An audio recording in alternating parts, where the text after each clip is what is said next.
to the Fantasy Footballers DFS Podcast with your hosts, Kyle Borganoni and Matthew Betz.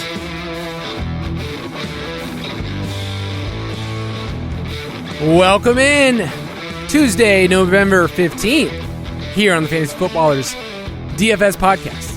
I'm Kyle Borganoni, and I am joined by a very disheveled, sad, broken man. It's Matthew Betz. Oh, brother. Where do we start? Kyle? We could start with the Eagles losing to the Commanders on Monday Night Football. We could start with Dallas Goedert, out for a long time with a shoulder injury. We could start with Cooper Kupp, out for possibly the year with the ankle surgery. Man, and, most importantly, let's not bury the lead. The streak is over. I did not cash this week. And it's sad because I know I've been fortunate. I can't really complain. But every time I come on the show, I'm excited to talk about the week, what happened, what went right, all these things. Lots of snowflakes for your boy this week in DFS. No, I bet the haters right now, they're listening to this podcast, which is hilarious, but they're listening to you, and they are just dancing on your grave, dancing on your Eagles, and all of those Manders fans are just right now partying in the streets with Taylor Heineke. All 12 of them. Yeah, all those people that have been Manders fans for forever. Yes, it was a tough weekend for you. I will say there is a silver lining and a victory that you need to shout from the rooftops. You got your kids to sleep through the night. Oh my gosh, dude. That's the most important thing in my life right now, honestly. Anyone out there that is a parent probably understands what the 4-month regression situation is like with twins. Holy crap. That was an experience, but we have them now sleep trained. They have slept through the night, 2 nights in a row. So I've never had more energy in my entire life. And we also, my wife and I kind of feel like, what do we do with all this time? When they're napping, do we get to actually hang out? Do we get to, do something we like to do? Do we get to exercise? So this is a whole new world for me, Kyle. I'm living, dude. I know that I talked about the bad stuff. This outweighs everything. No, I think people need to realize that, yes, DFS is our job. It's fun. It's goofy. It's kind of a stupid job, if we're honest. But when you get a win in parenting, it feels really good. Really, really good.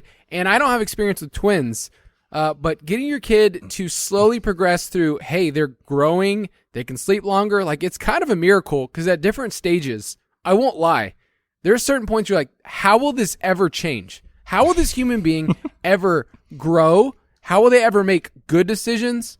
Even my kids, where they're at in their age is now 6 and 3. I'm still how are you going to learn how to read or just do anything? So, yes, victory for Betz in the midst of a pretty tough weekend, and we'll get to talk about our cash lineups. But yes, if you're with us, we're glad you're here. We're going to talk about our cash lineups from this past week, talk about the state of the main slate, week 11. I had a friend ask me, what do people do in DFS if, the season goes on and they're out of the redraft leagues? I'm like, well, we have a whole crew of people that say giddy up, and they're ready to go even further into DFS. And if you're with us, I think there can be an advantage. And next week, when we get into Thanksgiving, there's a clear advantage because they're going to be listening to us. That's all you really got to do, right? Listen to the show, make smart lineup decisions, print. Simple as that. We'll be talking about our schedule. We'll reveal that later on this week of what our schedule is for Thanksgiving, because I won't be in the studio. I'll be remotely. This is the old school Borg and Betz when we were both remote, and this is how we do it. So should be good. But let's talk about our cash lineup. Straight cash, homie. Fear is quite the driver, the pilot, if you will. Some people say we have nothing to fear but fear itself. Well, that fear this past week drove me to, I have to play a Miami wide receiver or I am just terrified of getting buried. And that fear kind of is something that when I was writing my cash lineup review, I realized a lot of my decisions were made out of, I don't want to be buried by Tyreek or by Waddle. And it kind of informed the rest of my lineup. I will say that the players that you and I had as pretty much we liked the most this week failed. So I'm sorry. We played them. We felt the pain with Alvin Kamara and Dameon Pierce. Just talk to the people about your process. Yeah, it was kind of one of those things that felt pretty clear as the weekend went on, especially when we got the Tony Pollard play to open up. If you followed the news all weekend, we talked about on the show, it was in the DFS Pass, like, hey, if Zeke is out, this is a great spot for Tony Pollard. And of course, we found out at Sunday morning, that he would likely miss. So that became a very popular play, not only in tournaments, but in cash. And so, Tony Pollard was another clear play. To me, I really liked the lineup that I built going into the week. And in hindsight, it just didn't work out. Alvin Kamara busted. Juju was concussed, and so he was out. Obviously, Justin Fields went crazy, but everyone had him, so it didn't really matter, sort of thing. And then it was like a decision at tight end. Do you play Foster Moreau, who paid off his salary handsomely, or Greg Dulcich, who failed miserably? And I landed on Greg Dulcich because I had the extra money to get to him, unfortunately. So yeah, it didn't work out for me this weekend. Still felt pretty good about the overall process of where I landed on those plays. But, in DFS, that'll happen. You'll feel pretty good about your lineup. On paper, it looks great. And this is the reality of the NFL. Variance is high, and that means DFS variance is very high. I tilted. I don't usually do that with cash. I usually feel pretty good, but that news about Josh Allen, about the Minnesota defense, I would say we haven't had a slate this entire year that was that closely connected to what is happening 5 minutes before kickoff. Like, I don't think we've ever had anything like that. So for me, we said Minnesota and Arizona were our two defenses, but then when it was very clear that Josh Allen would be the starter, I pivoted, and I actually pivoted off Foster Moreau to your boy Harrison Bryant. And for that first, 20 minutes of the slate, I felt like a true G, man. I had Harrison Bryant in my cash lineup. Dude scores a 1-yard touchdown, and my pants are off already. I played him actually too in a few GPPs, not hoping for anything except for a touchdown. And when it happened, I was like, all right, here we go. I just played him as part of the Tua double stacks with the bring back. He was the bring back because, dude, DraftKings this year is insane with the pricing. It is so tough to fit in plays that you actually like. So I was like, you know what? Punt it off a bridge. Let's see what happens. So yeah, that's what we live for, right? The one catch for 2 yards and a touchdown. Yeah, I was feeling great. And I also was like, I have a cash lineup with Donovan Peoples-Jones and Harrison Bryant in it. Well, who am I becoming? And DPJ looked like a great play. He was the most popular wide receiver, though, in the slate, which is kind of, what does that tell you about where cash is and where the industry is? That a player that is super volatile, right? Like DPJ in the past has kind of been touchdown or bust, like an MVS type. Now it's like he was a good play that got steamed up, and he became a top 5 wide receiver cash play for us over the weekend. Yeah, I think a lot of it just has to do with the pricing, honestly, because most weeks it kind of feels like, I should say last year, rather, most weeks there was, 2, 3, 4, maybe 5 guys that you could talk yourself into below 5K on DraftKings. This year, it literally feels like you're just scraping to get 2 plays in that range. And it makes it really tough because when one does open up that's pretty obvious, which I do think DPJ was rather obvious in the context of this slate, he's actually been reliable, which is crazy to even say, over the last month. And so, yeah, it made it very clear, he's been good. His pricing makes a lot of things work. There aren't any other options besides Zay Jones in this range or Mac Hollins. So yeah, go with the guy who's been good in a good game environment. And it made sense that he was super, super popular in cash. He was, great for cash, what you needed. I faded him in tournaments because I was like, you know what, we've seen this story before. And he did pay off his salary. So, he was totally fine. The same thing along those lines, I played a ton of Amari Cooper as well. I don't understand, Kyle. Someone explain to me home road splits. Does it really matter that much? Because for him, I was like, you know what? I'm not playing into this. What a narrative, yada, yada. But it is so real for him. What is happening with Amari Cooper? He failed miserably. He's done that even in his Dallas days. He's a weird player, we talked about. But it was a matchup you wanted to attack. Yeah. There's so many different things when you look at matchups, including, so Justin Jefferson, remember, was he's been our slate breaker 2 weeks in a row. And the main thing I said this past week is I said, ignore the matchup with Buffalo.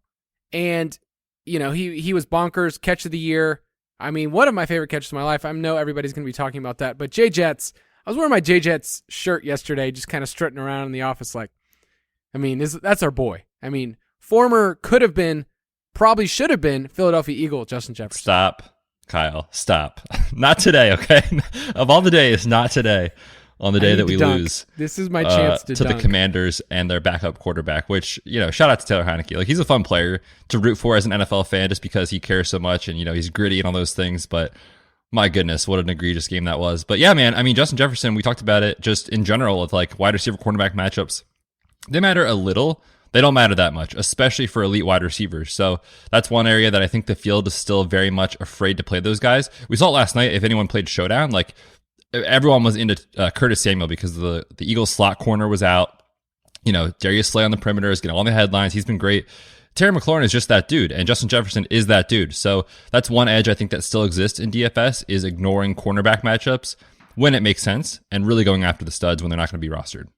I played one Millie Maker lineup. Did you win? Because I definitely cashed. I mean, come on. Because it had 50K Justin or what? Jefferson. I mean, I won, 150K, but whatever. Okay, nice. The point is that I went into that using our roster percentage projections going, okay, I like Justin Jefferson. I think he can break the slate, and I think nobody's going to be playing him. He was even lower than what we projected. He was at 3%.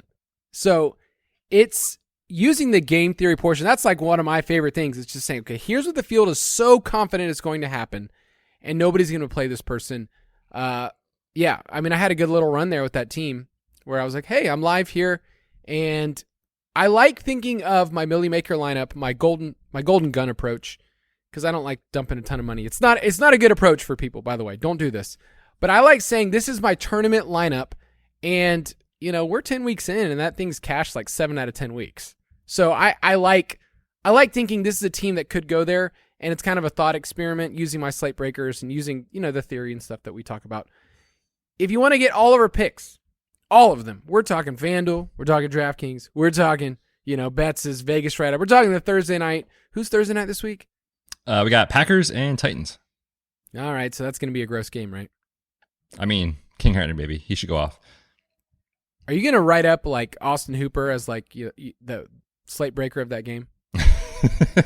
We'll see. We'll see how much sleep I get with the Twins over the next couple of days. If the sleep regression doesn't come back, then probably, honestly. But yeah, that's in the DFS Pass along with everything else. And Kyle, real quick before we move on, I did just want to point out one more thing in regards to this context of this slate. For people that are serious about DFS, there is still a massive edge in late news in regards to Justin Jefferson and in regards to Josh Allen stacks. If we knew Josh Allen was playing from Tuesday on, he's up there, Steph Diggs is up there, Gabe Davis is up there in roster percentage, and Justin Jefferson is there as a bring back. But because no one knew what was happening until Sunday morning, no one played Josh Allen stacks. Steph Diggs was I think under 10%.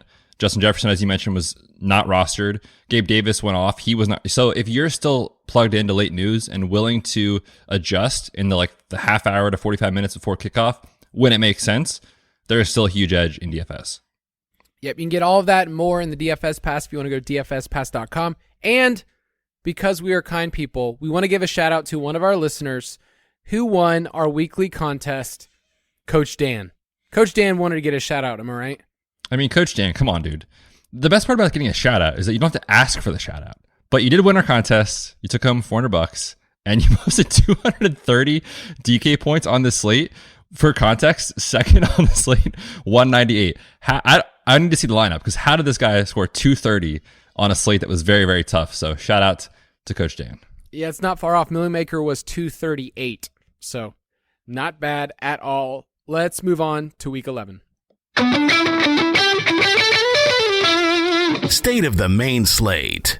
Each week, we will be referring to the DraftKings Sportsbook line. It's where Betz and I play. You can go to sportsbook.draftkings.com.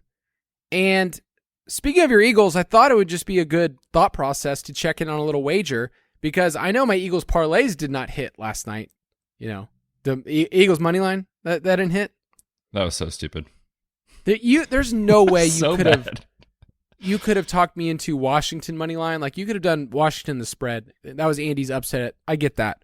But man, Eagles money line felt like one of the surest things at home. Didn't happen. But I want to talk about those Commanders bets because I felt like a fool that one of my strongest early season wagers for win totals was Washington over 7.5. It was the actual first wager I took this year for win totals. And the line felt off. The team had a pretty easy schedule. Like they played the AFC South this year. They had some games in their schedule I liked, Falcons, Bears, Lions, and their hardest games were actually at home. So I was like Sweet. That line moved. You remember that? We took that at 7.5. It moved to 8, and I felt so smart. And they started the year at 1-4. Gross. I was like, okay, well, I lost that money. They've been 4-1 since. They're at 5 wins. I need 3 more wins from the Commanders, and I cash. I'm feeling pretty good. Carson Wentz is the problem. I mean, that's it. Do you think he goes back under center when he's healthy? We discussed that today. We're in the office. We're like, are they dumb enough to not read the room and just go, okay, so this team clearly likes Heineke. They're clearly playing great. Seems like their fans like him. Are they going to go, you know what, we should go back to this guy that no one likes who we didn't win with? And we said that, people don't do rational things in the NFL. No, if he's back under center, I am terrified for your bet, Kyle, just so you know. But if it's still Heineke, then it's got life, which is crazy to say. Man, Carson Wentz, what a career. My wager that I would like to check in with is a guy that we have talked about a lot already, so I won't go into more detail about how amazing this player is. But we took our boy, Justin Jefferson, Offensive Player of the Year, way back in June, July. I don't even remember, Kyle. And I believe we got it at like somewhere around, was it like plus 2,000-ish or something in that nature? Checking in on DK Sportsbook, he is currently plus 250, the odds-on favorite to win that award. Really? We also have him to lead the league in receiving, which is now currently plus 150, ahead of Tyreek Hill. He has been incredible this year. And it's really sad that some of these wagers happen for certain reasons, but with the injury to Cooper Kupp, I mean, it makes it very, very likely that he is that player, unless it's Tyreek Hill. So the odds on that one, if you got in early, are just incredible right now. Oh, I love it. We did take Aaron Jones, Offensive Player of the Year. That didn't you had hit. to. We had to like at the odds. Wait, 100-1? It was like he was tied with some egregious players, like Randall Cobb. Remember? Yes. Okay. Yeah. All right. So looking at the games this week, looking at the DraftKings Sportsbook line, the slate context, we have 11 games this week on bye. We have Jacksonville, Miami, Tampa Bay, and Seattle. And then off the slate this week is Tennessee and Green Bay. That's the Thursday night game. Sunday night game is Kansas City and Los Angeles Chargers. And then Monday night in Mexico City, San Francisco and Arizona. So those are all the teams we don't have in front of us. How does this impact the player pools this week? Yeah, it's kind of the same story that we talked about most weeks as far as the upper echelon of guys, especially at quarterback, right? So like no Mahomes, no Kyler, no Justin Herbert, and people have been playing Tua double stacks every week. That's off the board. You look at running back, there's some really high ceiling guys not available. Derrick Henry, Ken Walker, CMC, Travis Etienne's been a cash game play 3 or 4 weeks in a row now. And then you look at the wide receivers. We talked about the Dolphins guys. There's no Debo, Ayuk. The Tampa guys, Evans and Godwin, Metcalf and Lockett, DeAndre Hopkins. There's some really, really high upside guys. And then at tight end, it just got worse with the Dallas Goedert news. He's going to be out. Zach Ertz is out for the year. No Kittle, no Kelsey. Still unclear about Mark Andrews. And so again, if Andrews doesn't go, it creates a slate where it's just miserable. I think in that scenario, if he was out, it would be Hawkinson would be TE1 in pricing. Yeah, there's a couple of guys that when we get to salary standouts, I'm okay with this week at tight end. Like there's some middle tier, if you want to go Dalton Schultz, like there's some fine stuff. And then, yeah, there's some punt plays that are names you've never heard of that we'll talk about. So that's really fun. Like your boy Lawrence Cager. Oh, the great. Love that guy. Yeah, he caught a touchdown for the Giants and ran a bunch of routes. Former wide receiver, University of Georgia, Lawrence Cager. Which games this week are we targeting? Which ones are at 50? What could go wrong this week, Kyle? We have the Chicago Bears going to Atlanta to take on the Falcons. It is the only game with a total north of 50, and it is at 50.5. Atlanta, home favorites here, -3. That's it, man. That is this slate is tough. It's going to be low scoring, I think, based off of the game stacks that are available. So that's at the top, and then down below, you don't go to 49.5. You don't go to 48.5. You go all the way down to 47.5 for Cowboys and Vikings. And then the third highest on the slate, it is Jared Goff and Danny Dimes at 46.5. That's the context of the slate. And just real quick, like talking through that Bears and Falcons game, which we're going to do obviously in detail on Friday's show. But like, if that fails, I mean, GPP winning score could be like 160 points this week. Yeah, what could go wrong to the two run-heavy teams that if you would have told me this in week 2, this game, I would have said, oh, that total's at like 42 or 43. Like, there's no way I would have said that game is at 50.5. So we'll go through that, talk about how you stack it, pace of play, all that stuff on Friday's show. I thought we were going to have another game to talk about between the Bills and the Browns, but we're getting word of a massive snowstorm in Buffalo, because that's what they do. They play football outside. And that total's dropped all the way to 44. So that was a game that I thought, there's lots of different pieces. We're going to talk about Josh Allen, talk about your boy DPJ, Harrison Bryant, like all those Browns guys.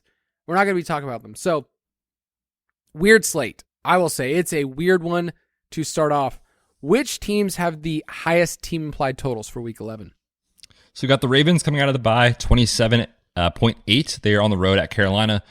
Your Falcons, 26.8 against the Bears. The Bills, which I think will probably drop, was at 26 when I put it in the doc, taking on Cleveland. And then the Eagles, 25.8 against the Colts. And the Giants, 24.8 against the Lions. None of these feel like absolute smash spots. I mean, the Ravens are like 12-point favorites at home, so I'm into that. But if Andrews doesn't play, it's like, who do you have confidence in at all? The Falcons, terrified that they have the second highest team implied total. Like, why? This is a rough slate. And then when you look at teams on here that like, oh, okay, so the Raiders are on this slate, and I like to play whoever's playing the Raiders because their defense is so bad. Oh wait, it's the Broncos who can't score without Jerry plus. Jeudy possibly. Yeah, and I'm spoiler alert. We're going to be talking about Broncos wide receivers in a second, and not just Courtland Sutton. Oh, brother, here we go. Is there any better joy in DFS than bringing up a player that no one's really heard of or ever used, but now for 1 week only, you can use this player and they can get you 4 points? That's what we live for. That's the DFS life. So, interesting slate. Which one do you think is going to be the most popular game? Yeah, not too much to say. I mean, it's just what Justin Fields has done, which truthfully has been, I think more than anyone saw coming, has been incredible. And now he gets the absolute best matchup on paper against the Falcons, and it's the highest total. So he's going to be, I think, the quote-unquote cash game play again this week. And so he'll be popular in a fantastic matchup with a high total. And then you bring it back with someone on Atlanta. That's what people are going to want to do, whether it's Pitts or Drake London or, Cordell Patterson or whoever it is. That game to me is certainly going to be the most popular, especially at this point in the year. We talk about weather. It's in a dome. So I think it will be very popular. I think Dallas, Minnesota will get steamed up. It was started off at 47. It's now 47.5. I'm going to say that game goes to at least 48. It's in a dome. Minnesota's defense is not great. They came up big at the very end, but it was pretty fortunate. But they're exploitable. And then even Dallas, like they got hit with some deep bombs this past week. We love Justin Jefferson. It's just, we love all those pieces. So I think that's a game that people will attack. And the pricing for the quarterbacks is cheap enough where you can double stack either side comfortably and not feel like you're breaking the bank. I mean, outside of Justin Jefferson, Dalvin Cook, CeeDee Lamb, I feel like everybody else, you can just pick and choose like who's the cheap stacking partner in that game. So I like that game a lot. I think it'll gain more steam, but I mean the total's still safe enough where people are going to go crazy. I was shocked that Dallas was favored on the road. Yeah, it was. I think 1.5 was the line, and I just looked this morning. It was 1. So the market agrees with you that I'm surprised Dallas is favored, especially after they just lost to Green Bay. And Minnesota has, since their Eagles game on that Monday Night Football where they looked terrible, they've been awesome. So I'm very surprised as well. And I agree that game, I put it down as a sneaky game, but I think it probably will gain some traction towards the end of the week. We'll talk about it on Friday in detail. But yes, there's so much to like about this spot. My only fear is the inefficiency that could come if Zeke is back and they just force feed him the ball. The Vikings play really good run defense. So like if they want to force feed Zeke the ball just because he's the dude and Jerry Jones loves him and all that, I could see that pulling down the ceiling of the game. But outside of that, on paper, I'm very excited about it. I know you have this game in here as a sneaky. What part of this game would you say could be sneaky this week? Well, I think it's just the fact that there's ancillary pieces that I think are probably going to go overlooked. No one wants to play Adam Thielen anymore. I can't really blame people, but TJ Hawkinson's a little overpriced relative to what we think of the old TJ Hawkinson. His role, though, has been incredible. Dalton Schultz has really come on in recent weeks, so I just think there's ways that you can get there without having to sacrifice too much projection. And, you can still play a couple of the chalky pieces in the game, or the guys that are the field wants to play. I don't know if they'll be chalky yet, but the Justin Jeffersons, the CeeDee Lambs of the world, you can still mix those guys in and still get different with your double stacks. Yeah, and I mentioned those quarterbacks earlier, like Cousins and Dak are both priced in a place where you go, I'm not breaking the bank, and people are paying up for Fields. So, yeah, I can see that. Like, I can see a Schultz or a Hawkinson being tight end one on the slate, and if you just stack them with the other correct player, like, you can get, a pretty good stack going on. I think Philadelphia and the Colts is a sneaky game. And I think it's sneaky because right now, Philadelphia is a 7-point road favorite. I would take the points and the Colts right now. Not just because of what happened last night. I wrote this up before the game, but we forget these Colts at home beat the Chiefs earlier this year. So there is some fight. Got some Jeff Saturday in them now. I mean, they love Matt that Ryan's stuff. back under center. It's an interesting team, to say the least. So I think that game is probably going to go overlooked. We know Jonathan Taylor went overlooked this past week because people just didn't want to play him, but ended up being a great spot. So keep that game in mind as we go throughout the week. But let's take a quick break, and we'll come right back.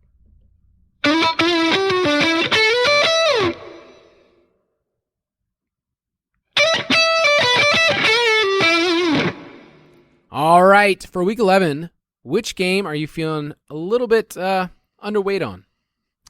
This game just screams ugly, ugly, ugly. I am talking about the Rams at New Orleans. This is a 39.5-point total. I could see that coming down. I could see it closing at like 38 or something. But you look at the Rams side of the ball, and all these numbers that I'm going to give you are with Cooper Kupp in the lineup. Over the last month, 30th in EPA, dead last in yards per game, 32nd in success rate, 28th in DVOA. Now they lose Cooper Kupp, who, by the way, accounts for two-thirds of their offensive touchdowns and over 30% of the targets, receiving yards, and receptions for Matthew Stafford, who, by the way, is still in concussion protocol. So, if he's out, they can't run the ball. Their offensive line, they just lost another starter, by the way, to an MCL injury. They can't run the ball. They can't pass protect. I mean, how do the Rams get there? We're going to talk about their team total in a second. I'd just be surprised if they score more than 20 points in this game, which just takes all the upside out of it, especially when you consider on the other side, we don't know who's starting at quarterback. It could be Andy Dalton. It could be Jameis Winston. People think of Jameis Winston as this high upside guy, but with the Saints, he really has not been that. And actually in his 3 starts this year, earlier to open the year, the Saints games in those starts, 2-1 to the under. So to me, I have zero interest in this game stack. You could talk me into a one-off play of Olave or someone like that, but to go full game stack for me, no possible way. I'm not terribly interested, and correct me, but Baltimore versus Carolina feels like a trap game for a team that I'm supposed to say, okay, they're 12-point home favorites. Here's an onslaught stack. Where do I go with Lamar? If Andrews doesn't play, I don't know. I wish I could tell you. I mean, I wanted to come in and be like, oh, Devin Duvernay is pretty nice this week at 4,200. He's $5K. They're not giving him away. So, yeah, it's tough, man. Yeah, Baker on the other side gives you no confidence. Ravens games have hit the under in 5 of their last 6. Their defense has definitely improved. They're coming off the bye. This could be a game where Gus Bus and Kenyon Drake, total 30-plus carries. The game hits the under, and you didn't have anyone really get there in a stack. So I don't know. DJ Moore is going to show up. I was running an optimal earlier, just looking at our optimizer, and I was like, oh, DJ Moore is showing up. I can't do it. I cannot do it. Maybe in a tournament, but if he's showing up there, there's nobody else on the Carolina side I really want to play. I don't want to play Lockjaw. Dude, love you, buddy. I was going to say, what do you mean? Lockjaw's there? I don't want to. I haven't played him in a couple of weeks. I didn't even play him on that Thursday night. He was too expensive. He was overpriced. So, yeah, I'm kind of underweight on that game. Which team are you most confident hits the over? Yeah, we talked about liking this game already, the Minnesota and the Dallas game. I'm going to take the Vikings over 23.5 or 23.3 rather is what I'm seeing right now. It makes zero sense to me based off how good they've been. They've hit the over on their team total in 4 of their last 6 games. And specifically this line, they've cleared 24 plus points in every game except for 1 going back to week 2. I know Dallas has a good defense, but Vikings on offense have been great and their games have been very high scoring recently. So I think they can score 24 points at home. We know Kirk Cousins plays better at home when he's not in prime time against the Cowboys. Give me 24 points. All right, brace yourselves, people. The team that I am most confident hitting their team implied total this week is the Broncos. Okay, I said it. Okay? This is completely matchup based. It's at home. And then, I'll throw this in there. What if I told you the Raiders, their opponents have hit their team implied total in, 1, 2, 3, 4, 5, 6, 7, 8 games straight? What could go wrong? What could go wrong? Broncos country? Let's ride. How much are you putting on that? 6 units or what? I'm not, 20. 20 Okay. units. Just call it. What's funny is that Russ has had one top 12 game this year. It was against these Raiders.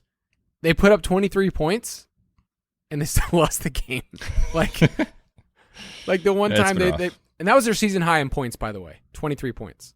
So anyway, it's a matchup thing. I think you can have confidence. What I'm really trying to say is you have confidence in a Broncos pass catcher. We'll talk about Cortland Sutton because he's too cheap. So I think you can have confidence where normally we would say punt this team off a bridge. You don't want anything to do with them. All right. Which team are you most confident hits their under? And last week we brought up those Broncos and they failed because that's what they do. That's what they do. This week I put down the Rams for obvious reasons. We just talked about the concerns in their offense in general. And the line doesn't make sense to me, again, because you look at 18 points is their team total. They are averaging 16.4 on the season. That's 29th in the NFL. But over the last 6 games, they've gone under this mark in 5 of them. And in that sample, they're averaging 14.5. The time they went over, it was 20 points. So they're barely getting anything done. And they just lost Cooper Kupp. So for me, easy under on 18 points on the road. I'm going to say that the Lions, because I'm a Lions hater. I mean, we know that. Like, I will stick it to this team. But I don't love their matchup on the road against the Giants, who, when you look at their games, those games have hit the under in, let me get this real quick, 7 of 9. They're gross games. They win gross games, and their opponents have only hit their team implied total twice this season. So 21.9 is a lot for them to give up, and when you look at their home games, it's not something like they give up 20 to the Ravens at home. So they're a team that I'm just not crazy about. Nobody inside, was it MetLife Stadium? I forget where they play. Yeah. That's the one they share with the Jets, right? Yep. Okay. I was like, I feel like that's the Jets. Nobody has hit this team implied total yet when they played there. So give me the Giants defense, and I'm not really a Lions guy this week. Dan Campbell, sure. Get the boys ready. Get them excited. But get prepared to lose, Dan. That's what you're good at doing. I feel bad. You're so mean. I took on him. So mean. He's trying to do his job, man. It is funny. Like, okay, aside for a second. Our job is to talk about stupid football, fake football. And then we get to clown on people for the jobs they're doing getting paid. And I know people can do that too about our jobs, but it is a funny world we're in where, like, we can talk about, I talk about Dan Campbell all the time. I mean, for Halloween, he was my guy. And then, he has no idea I exist. He's not clowning me about my job. Nope. See, he's nice. You're not. Dan, you've changed me. I'm a changed man. All right, let's talk about salary standouts. Salary standouts. It's easier to become ornery in your old age, Betz, as someone who is the elder here. Yeah, you're old as dirt. 35 people, still prime, still living. I got a big pickleball match today, so I'm getting primed up. Hamstring strain incoming in 3, 2.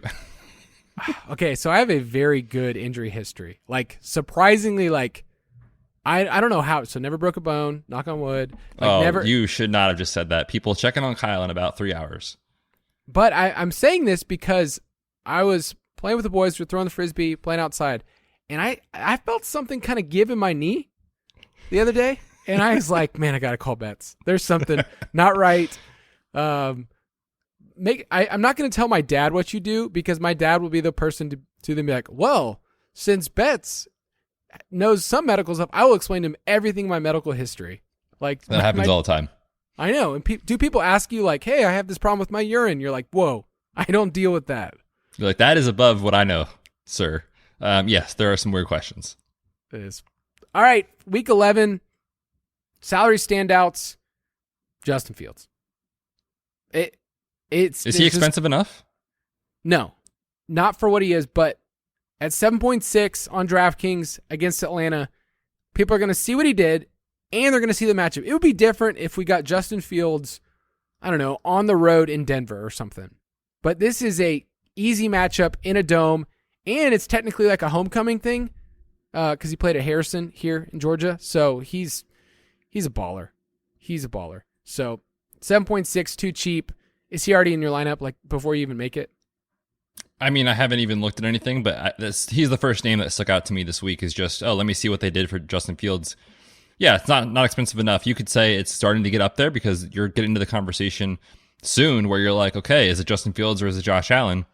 And that sounds crazy to even say it, but yes, at the savings that he provides off of the top guys this week, for his upside and what we've seen, how good he's been, there's zero holes that you can really poke on it. The only other quarterback that stands out to me from like a points per dollar amount is Daniel Jones at 5.7 against the Lions, another defense we've been following around. I wanted to say Josh Allen, and this weather news is really throwing me off. Having confidence on a Tuesday and the fact the line has already moved down. So we'll check back later in the week to see how we feel, but I thought Josh Allen was like, okay, he's more expensive. I want to play Josh Allen if the field's not going to, but we'll see how they respond. But those are our two quarterbacks early in the week on both sides that we really like. At running back, we're missing some dudes this week. Like there's no CMC, no Derrick Henry, your boy Ken Walker's gone. So this week, it feels like it's pay up for Saquon or find who's in the middle tier. Yeah, it's tough. I think the pricing is really tough this week. On DraftKings specifically, I listed Dameon Pierce again just because of the role. The box score wasn't incredible last week. He still got it done based off of, a median outcome standpoint. He just didn't hit a ceiling, and he kind of got buried in DraftKings pricing and Slate scores because his salary specifically, I felt like didn't allow people to get up to Saquon. So if you played him, you really felt the pain of it, which I did. But he's still getting a ton of work. He is the backfield. 6.5K, you would pay for that in most weeks for cash if you're going to get 20 touches, which that's what we're getting from Dameon Pierce. So it's kind of copy and paste the conversation from last week for me. That price tag to me is just too cheap for the role he has. He burned me. He burned me deeply, especially with that fumble inside the red zone. Dameon, yeah, come that was on, bad. buddy. Lock it up, brother. In the same game, do you think people will chase what they saw with Washington, with your boy Brian Robinson? He's 5.3, and the Texans are by far the worst rush defense in the league. Like historically bad. When you adjust for schedule, it's like way out in front of the pack. Most rushing yards allowed. Like at 5.3 in the same game, is that going to kind of present a who's going to be more popular? I don't think for me, like I'm considering Robinson and cash. I understand the situation last night. And, Philly has been a run funnel defense. They clearly took advantage of that. And they'll be able to have success here for Houston. But this is kind of the issue with these guys that are just early down grinders is on DraftKings, if they don't fall in the end zone, you're left with, 17 carries for 84 yards, no touchdown.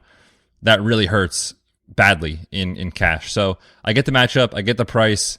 He's just not running enough routes and getting enough work in the passing game for me to consider him in cash. I understand the salary and the case for playing him in GPPs, but for me, I don't think I'll be looking his way in cash. If J.D. McKissick is out still with a neck injury, Antonio Gibson, is that more interesting for you? I don't know. The thing is they just don't want to use him the way that we think he should be used, and that's okay. That's just what they're doing because they're winning. So for me, I hate it. For me, based off of that, probably not. Again, both these guys, though, keep them in your tournament pool based off the matchup. It's absolutely perfect. So, yeah, that's kind of where I'm at in the Washington guys. If Khalil Herbert's not playing, Dave Montgomery at 6.1, we talked last week, right, as like, here's a leverage point with Fields. Can you play both in your cash lineup?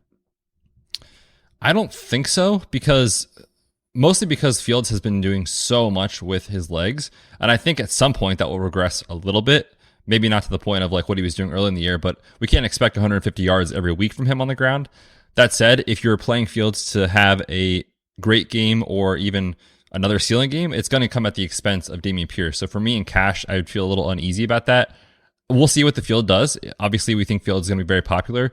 Again, I love going back to Montgomery, especially if no Khalil Herbert, as leverage off Fields if the field is overvaluing, Justin Fields this week. I'm kind of mad because my favorite running back plays this week, Saquon, Dave Montgomery, correlate with my favorite quarterback plays. And that's not something we normally want to do with two teams that could win rough and ugly. Like, it'd be different if we said my favorite running back play of the week is Kansas City running back and Patrick Mahomes. I'd be like, cool, they're going to score 30, it's fine. So think about that as you're getting your lineups together. I just love Saquon. I think you can pay up this week. I think there's enough punt plays available at wide receiver and tight end where you can get up to 8.9. He just looks like a great play against the Lions. 35 carries this past week? Yeah, he's the offense. Yeah. At wide receiver, Cortland Sutton is in the week like my favorite early play at 6K. And he saw 11 targets this past week. Jerry Jeudy is probably out. Do we know the extent of the injury? I mean, they've called him day-to-day. Head coaches calling guys day-to-day again. What could go wrong? I don't think he plays early in the week, and so you can plan. I think for now, we'll adjust as we get news. We can plan for now for Cortland Sutton, I think, to be the alpha and get the volume, which is kind of what we thought he'd be early in the year. And then slowly, Jerry Jeudy started carving out more and more of a role. So we got 11 targets for Sutton last week in a game that Jeudy missed most of that game. So yeah, you talked about the matchup already. At 6K, if there was no Jerry Jeudy, to me, he would look incredibly strong. Can I mention some other Broncos wide receivers? Do you have the stomach for this? I think I did just eat lunch, but I think I'm ready. Okay, I have lunch after this, so I'm totally fine. Shout out, by the way, to Quiznos, which Mike sometimes orders here, which I thought they were dead, and I think we're the only ones keeping them alive. I was going to say, I haven't heard of Quiznos in literally probably 5 years. No, we've gotten them like a fair amount over the last month, and we're all like, I mean, it's Quiznos, so there's like some nostalgia there, but I just didn't know they were alive and doing well. Or maybe, like I said, maybe we are the only ones keeping them in business. When they drop off your food today, ask if they want to be the Slate Breaker sponsor this week. Okay. No, that's fair because I think they have some do they have any marketing budget anymore? Because they did have a big like campaign back in the day. Brother, that's gone. No budget for that. The problem with Quiznos is like they cornered the market with we toast our sandwiches. Cool. Well, guess what? Everybody and their mama can do that. And it's not that special anymore. So whatever. All right. Here's the two wide receivers I want to talk about on the Broncos. Kendall Hinton, the famed Kendall Hinton who started that one game that was the worst game ever at quarterback, and some guy named Virgil who caught the touchdown last week. Don't play him because he didn't run many routes. But Kendall Hinton actually ran the most amount of routes on the team. So if you were punting and you didn't play Cortland Sutton, would you be interested? It's so hard to poke any holes in these. Yeah, it's so hard to poke holes in the guys that are 3K and above because you're literally playing them just for salary savings so that you can get up to other players. So yeah, I mean, if there is no Jerry Jeudy and quietly also very important, KJ Hamler missed last week, which inflates the numbers for these guys. If Hamler's out again, then yeah, I mean, you could talk me into that for sure at 3.6. Yeah, I just wanted to give Kendall Hinton at 3.6, Ben Skoranek at 3.9, who's going to be stepping into a huge role, led the team in routes last week, and then Paris Campbell at 4.3. I think early on in the week, if you needed to punt wide receiver or go down a little low, I think you can get some PPR ability in those guys, and that's all we're looking for. Like, Paris Campbell's actually sneaky been good with Matt Ryan, but Skoranek and Hinton, like, if you got 3 for 30, you'd be totally fine with that. Yeah, for sure. And I think real quick, just before we move on, like for tournaments, easy in the week, like early in the week, it's like, how can I fade these guys is what I'm thinking already. We talked about the risks with the Rams guys, Skoranek, Van Jefferson. These guys are probably all going to gain some steam, Allen Robinson. So I'll be looking to try to fade them in tournaments, but I think if you're talking about salary savers for cash, they make a lot of sense for sure. But if you don't want to play gross guys and you do want to spend up a little bit you like for actual NFL players. If you want to play the good players this week, Terry McLaurin's price has just been insane for his role. Below 6K, 5.9. I know Houston, more of a run funnel, but we just saw it against Philly last night. The matchup doesn't matter when you're seeing 30% target share and, Heineke is willing to play YOLO ball and chuck it to Terry. He's just been so good over the last month since he's been under center. So at 5.911, we talked about Sutton. I'm in on him. We need to monitor Amon-Ra St. Brown throughout the week. He had a little minor tweak of the ankle that he had early in the year. We'll see if he's affected at all. If he's fully healthy, again, 7.2 is just insanely cheap for a guy who, going back to last season, like in his last 12 games that were not affected by injury, so he didn't leave early or come back from injury and play limited snaps. This is crazy, Kyle. 12, 12, 11, 11, 11, 10, 12, 12, 9, 10, 9, 11 targets in those games. So you know what you're getting. And in cash, we're chasing targets. And then I had this guy as like a spend up option, but now I'm a little nervous with the weather. We'll see. Steph Diggs against Cleveland. Cleveland is the secondary we like to pick on. If it's terrible weather, we'll talk about it later in the week. We'd be off that. But if it's not as bad as people think, then keep Diggs in your pool. Josh Allen knows how to play in cold weather, so I wouldn't be worried about that. It's just a matter of how bad is it. Yeah, I think that you'll be able to have at least one solidly priced wide receiver this week. Amon-Ra is like a perfect price point, 7.2. I like that a lot. On FanDuel, our top points per dollar projection right now is Devonta Smith, who was priced before the Monday night game. He's only 6.4, so on FanDuel, that looks pretty good at Indianapolis. And then Darnell Mooney is priced down. He's clearly the wide receiver one. Like, I was shocked.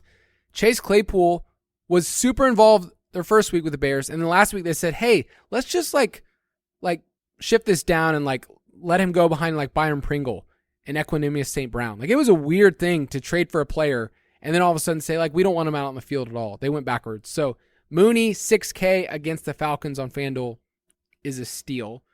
At tight end, we mentioned Mark Andrews. We don't know his status right now. Dalton Schultz looks great. He looks like he's at a great price point. He's been great with Dak. We love the game environment. So he's kind of like the more expensive, but only 4.3. And then, yeah, I feel like we just have the same dudes in the dock every week. We do, and we're trying to save money. And the nice thing is that this week we'll probably have a ton of options, so don't get locked in early in the week. But two names that stuck out to me. I know Greg Dulcich was the guy everyone played last week. He failed miserably, but again, opportunity without Jerry Jeudy, 3.8. The matchup is there. And then Foster Moreau, you know what you're getting. You're getting somewhere in the range of like 40 to 50 yards, 3 to 4 catches, and you're hoping for a touchdown. But he's been good for cash games because he saves you money, and you can play him as a punt option. He was 3.2 the last few weeks, so he is up a little bit, but 3.7, totally fine for me in cash. Can I mention to you Jack Stoll? Oh, I was hoping you'd bring him up. Dude, is he still going with the flow? I haven't seen him in a while. He used to have a massive flow. I mean, I don't think it's as big as it was, but he still has longer hair relative to you or I. And that is very important. But on FanDuel, 4.4, like, he's a cheap punt, stone men play that I guess if you wanted to, with Dallas Goedert out, you could play him. Are you interested in going there? I mean, it depends on how the rest of the lineup looks, and if I need to just get as little as possible for my tight end from a salary standpoint, yeah, for sure. I mean, the Eagles use the tight end for sure. He's been getting a little bit of run as the tight end too, alongside of Goddard. With Goddard out, he should play as the lead pass catcher, and he actually has a pretty good set of hands. So in cash, if it makes it work for your lineup, totally fine for me. At defense, right now, it's Tuesday. I could be a different man by Friday. I cannot imagine not playing the Steelers this week. On DraftKings, at 2.3, at home against the Bengals. Like, that is a dream setup for a defense that got TJ Watt back, and these two teams played in week 1. What if I told you in week 1, Joe Burrow was sacked 7 times and had 4 INTs? That was not great. I remember that game. He looked terrible. Yeah, so I think that they have a nice sack-based floor. That's what I needed to say. And they're cheap. Like, it's the perfect world. I was going to say, you're missing the most important part is that they're 2.3 on DraftKings. Yes, they are my preferred play. They're the first name I actually put on the dock today. I also wanted to give everyone a second option, just in case you are looking to spend up a little bit. We talked about the Rams and the concerns there. New Orleans at home, 3K. Probably more of a GPP play because of their price. But those two defenses early in the week look incredible. On FanDuel, I'll mention the Steelers at 3.8, and then I'll throw out the Raiders. They're a punt play at 3.2. If you just think the Broncos are going to continue to score 15 points a game, you could do a lot worse there. If you want to play with us, go to ballersdfs.com, get in our DraftKings League, and then enter a contest. It's as simple as that. our 600-person contest that our boy, earlier on in the show, Coach Dan, he won this past week. You could win it too if you join the contest. Go to Ballers DFS. It's a great way to invite your friends to play DFS and to steal our money. I mean, that's all people have been doing all year long, is just taking my entry money and just, I should just siphon it straight Venmo everybody right now. You should. That'd just be easier. It'd save everyone time. You know, they don't have to set a lineup. They don't have to worry about entering the contest. Just let Kyle know what your Venmo is. Yeah. No, I haven't been doing great in those contests recently. I feel like I was on a hot streak last year where I was just taking people's money, coming on this podcast, laughing at them. It has not been so this year. Betz, sign us off. Alrighty, happy to. Yes, it is the end of the Tuesday show, but that means we're looking ahead to Friday. Lots to get to with the news, best plays, game stacks, all that stuff coming on Friday. Have a good week. Enjoy. We'll see you on Friday.